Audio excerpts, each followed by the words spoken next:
नमस्कार, स्वागत है। सोचिए, अगर कोई कहे कि हमारे जीवन में जो कुछ भी होता है, चाहे अच्छा हो या बुरा, वो असल में हमारा ही बनाया हुआ है। यही एलियो दियाना की किताब द स्कूल फॉर गॉड्स का एक बहुत ही बोल्ड क्लेम है, और आज हम इसी माइंड बेंडिंग आइडिया की गहराइयों में उतरने वाले हैं। ये एहसास तो हम सबने किया है ना? बॉस का मूड खराब है, ट्रैफिक जैम है और बस पूरा दिन ही खराब हो गया। ऐसा लगता है जैसे हम किसी बाहरी शक्ति के रहमो करम पर जी रहे हैं। वो जब चाहे, जैसे चाहे हमें इधर उधर धकेलती रहती है। मतलब हम ये मान लेते हैं कि हम इफेक्ट हैं, कॉज नहीं। हम शतरंज के मोहरे हैं, खिलाड़ी नहीं। और यही वो कहानी है जो हम में से ज्यादातर लोग खुद को सुनाते रहते हैं। और सच कहूं तो ये हमें काफी बेबस और शक्तिहीन महसूस कराती है। लेकिन यहीं पर डियाना की फिलॉसफी पूरी बाजी पलट देती है। वो एक ऐसा सवाल पूछते हैं जो थोड़ा अनकंफर्टेबल भी है और एक्साइटिंग भी। क्या हो अगर हम मोहरे हो ही नहीं? क्या हो अगर हम ही खिलाड़ी हों? बल्कि क्या हो अगर हम ही वो पूरी शतरंज की बिसात हों? तो चलिए इस आइडिया को जरा खोलकर समझते हैं। सबसे पहले हमें उस डिफॉल्ट मोड को समझना होगा जिसमें हम में से ज्यादातर लोग जीते हैं, जिसे ये किताब प्रभावों की दुनिया या अ वर्ल्ड ऑफ इफेक्ट्स कहती है। ये एक तरह का ब्लेम गेम है, नहीं? हम अक्सर कहते हैं उसने मुझे गुस्सा दिलाया, मानो किसी ने हम पर कोई गुस्से वाली बंदूक चला दी हो। हम अपनी भावनाओं का, अपनी खुशी का रिमोट कंट्रोल बाहरी दुनिया के हाथों में थमा देते हैं। अब तैयार हो जाइए, क्योंकि अब हम इस पूरी सोच को सिर के बल पलटने वाले हैं। चलिए अब समझते हैं ड्रीमर के मूल सत्य को। यही इस किताब का कोर आइडिया है। ये कॉज एंड इफेक्ट को पूरी तरह से फ्लिप कर देता है।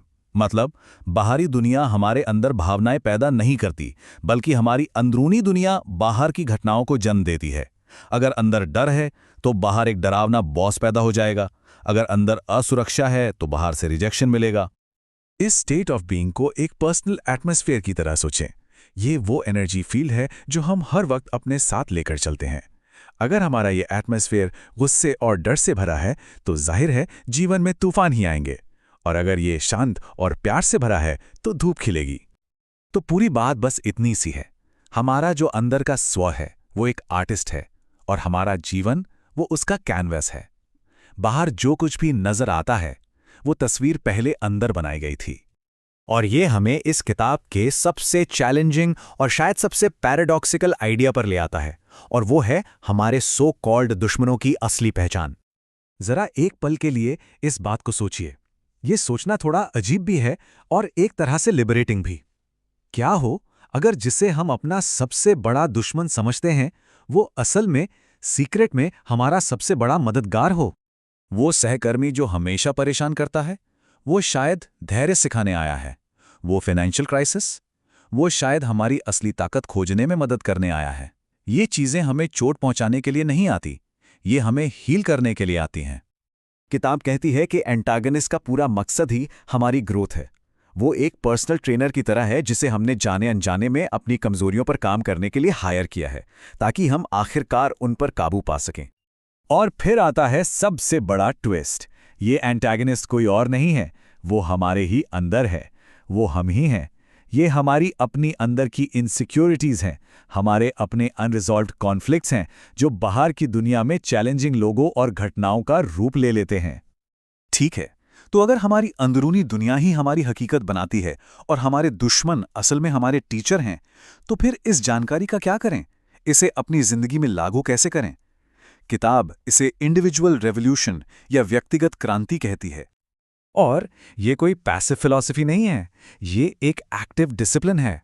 ये अपने ही मन और दिल के भीतर काम करने जैसा है, और इसमें लगातार मेहनत लगती है। तो चलिए इन स्टेप्स को एक एक करके समझते हैं। तो सबसे पहले सेल्फ ऑब्जर्वेशन, मतलब बस देखना। जब गुस्सा आए तो उसे बस देखो, बिना जज किए। दूसरा, इनर फॉरगिवनेस, यानी माफ करना, लेकिन किसी और को नहीं, बल्कि खुद के उस हिस्से को जिसने उस स्ट्रगल को पैदा किया था। और आखिर में एलिमिनेटिंग नेगेटिविटी, शिकायत करना बंद, दूसरों पर दोष डालना बंद। एक तरह से सचेत रूप से अपने अंदर के बगीचे से जंगली घास को साफ करना। और ये जो व्यक्तिगत क्रांति है, यही हमें द स्कूल फॉर गॉड्स के अल्टीमेट गोल तक ले जाती है। ये हमारी पहचान में, हमारी आइडेंटिटी में एक बहुत बड़ा बदलाव है। अब हम कहानी के एक किरदार नहीं रह जाते जो बस कहानी के उतार चढ़ाव पर रिएक्ट करता है। हम खुद उस कहानी के लेखक बन जाते हैं, जिसके हाथ में कलम है और जो सोच समझकर, होश में रहकर अगला चैप्टर लिख रहा है। मतलब बाहर दौलत के पीछे नहीं भागना, अंदर अमीरी की, अबंडेंस की स्टेट बनानी है। बाहर प्यार नहीं ढूंढना, अंदर प्यार का सोर्स बनना है।